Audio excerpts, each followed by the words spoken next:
Welcome to the last broadcast, where some stories were never meant to be heard. The last clip I found on my memory card was not from the cottage, it was from my apartment. That is the part I still have trouble explaining, because my front door was locked in the video. Chain on. Towel under the draft gap. Nothing broken. The camera is just there, somewhere high in my kitchen, aimed at the back of my head while I make coffee at 1:13 in the morning. I never filmed that. The file name was Whistler Road. I was doing walkthrough videos then for a small real estate office near Ludington. Bank-owned cottages, empty rentals, houses that had sat through winter with the heat off. I filmed rooms, pointed out damage, uploaded everything, and got paid per property. It was not exciting work, mostly warped floors, water stains, and cabinets that smelled like mice. Jenny sent me the Whistler Road job on a Friday afternoon. Small lake cottage, no power. Vacant. Lockbox code 0419. Then she sent one more message. Do not film the back bedroom closet unless it is already open. I read it twice. I almost asked what that meant, but I had heard strange instructions before. Don't show the crawl space, skip the garage, avoid the neighbor's fence. Usually it meant the bank was hiding damage until repairs were approved. Before driving out, I stopped at a gas station for coffee and batteries. That is the detail I keep going back to. I set my camera bag on the counter while I paid. Just for a few seconds. The clerk asked if I wanted a receipt. A man behind me coughed, stepped around me, and bumped the counter with his hip. Normal little thing. I remember apologizing to him, even though he was the one who bumped it. Whistler Road was quiet in that dead off-season way lake roads get. Boats under blue tarps, empty driveways, wet pine needles stuck to the pavement. The cottage sat behind two pines with old white siding and curtains that did not match. The lockbox was already open. The key was still inside. I took a picture to cover myself, because when a vacant house is already unlocked, everybody suddenly forgets who had access. Inside, the air smelled like damp wood and cold carpet. My LED panel made everything look flatter and uglier than it probably was. I started in the living room, speaking quietly like I always did. Front room. Ceiling stain above east window. Baseboard damage near outlet. Talking helped me remember later. It also kept the silence from feeling too complete. The kitchen was the first place that made me slow down. One drawer under the counter was open by half an inch. Inside were 3 blank key tags with masking tape wrapped around them. No keys attached. No dust on them either, which was strange because the drawer itself was filthy. The initials written on the tape were small. JM, AR, TB. I filmed the tags for the report, then checked the hallway. 3 doors, bathroom, small bedroom, back bedroom. The back bedroom door was closed, so I left it alone. In the bathroom, nothing looked unusual. Rusted sink, stained tub, a towel ring hanging from one screw. Then I opened the linen closet near the hall. There was almost nothing inside. 2 wire hangers, a cracked shelf, and a clean square on the back wall where something had recently been removed. The paint around it was yellowed. The square was not. There were 4 small screw holes in the corners. I called Jenny. She picked up too fast. I asked if someone had been inside the cottage that week. She said, "Which closet did you open? Not hello, not why. Which closet?" I told her the hallway one. She went quiet, then said, "That one's not the issue." I asked what the issue was. She said, "Finish what you can see. Don't go looking for anything." That was such a strange way to phrase it that I almost laughed. Don't go looking. I was there with a camera. That was literally the job. I kept going, mostly because I was behind on rent and did not want to be the person who turned every weird house into a problem. The small bedroom had dust lines where storage bins had been sitting recently. Whoever moved them dragged them instead of lifting them, leaving straight, pale tracks toward the wall. Near the baseboard, I saw a thin black cable tucked into the corner. I followed it with my light. It disappeared through a drilled hole into the next room. That was when the job stopped being weird and became practical. Someone had installed something in that house. I went back to the hallway and looked toward the back bedroom. The door was not closed anymore. It sat open maybe 4 inches. I do not think it opened by itself.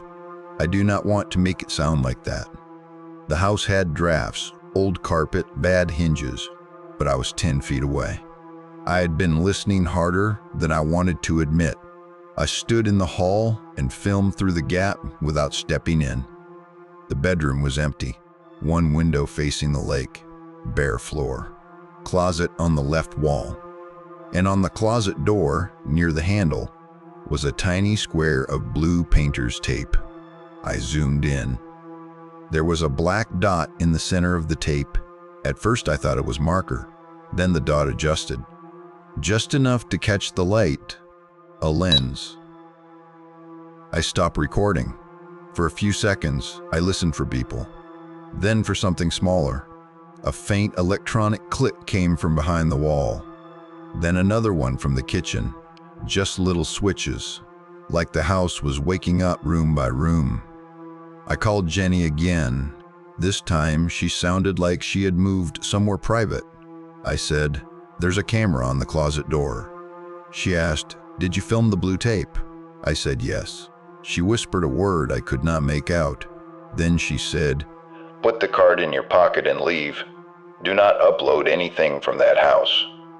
I asked who put the cameras there. She said, "I don't know. That's why I told you not to film it." That answer scared me more than a dramatic warning would have. I grabbed my bag from the living room and went outside. I missed the lock twice because my hand was shaking, then finally got it closed badly enough that I could hear the bolts scrape. From my car, the cottage looked harmless again. A small white house, dark windows, open lockbox on the porch rail. I sat there with the engine running, trying to make it normal in my head. Squatters, stolen keys, someone using vacant houses. Creepy, but explainable. Then my camera beeped from inside my bag. I unzipped it. The screen was on. It was recording. The image on the screen showed my car from the cottage porch, me sitting inside, the camera in my lap. Only my camera was in my hand. The porch light flickered on. It had not worked when I arrived. Now it lit the railing, the open lockbox, and the front window behind it. In the window reflection, I saw someone standing beside my car. I turned so fast I hit my elbow on the door. Nobody was there. But when I looked back at the camera screen, the reflection was still there. I drove out and clipped the mailbox with my mirror. I did not go home. I stopped under the lights of a grocery store parking lot and emptied my camera bag onto the passenger seat. Camera, batteries, lens cloth, gas station receipt, memory card case, and a tiny black square clipped inside the flap of the bag. A pinhole camera, warm to the touch. I held it there in my palm, staring at it because it looked cheap, ordinary, like something anyone could buy. Then I noticed the adhesive on the back. Fresh. That meant it had not been in my bag for weeks. It had been placed there that day. At the gas station, probably, when the man bumped the counter. Jenny quit the next week. Before she stopped answering, she sent one email from a personal account. She said another videographer had reported cameras in the Whistler Road cottage 2 years earlier. Management told him not to put it in writing because the bank would pull the listing and blame the office. Later, a cleaner found copied lockbox keys behind a vent. The office called it a squatter issue. Jenny wrote that it was not just that house. At the bottom of the email, she said, "They are not watching the properties. They are learning who gets sent alone." I kept the memory card in a plastic bag in my desk. Almost a year passed. I moved apartments, stopped filming houses, sold the camera. Last week, I found the card while looking for my passport. I used an old laptop with the Wi-Fi turned off, which felt ridiculous while I was doing it. Most of the clips were ordinary. Living room, kitchen, bathroom, hallway. Then I found a folder I had not created. Inside were short videos from other places, a motel office after closing, a laundromat storage room, the inside of a delivery van, a basement with holiday boxes along one wall. Not ghost footage, hidden cameras, low angles, bad framing. Normal people walking into places they thought were empty. In one clip, a woman noticed a cable behind a dryer and leaned closer. In another, a motel clerk opened a supply closet and immediately looked up, like someone had spoken from the ceiling.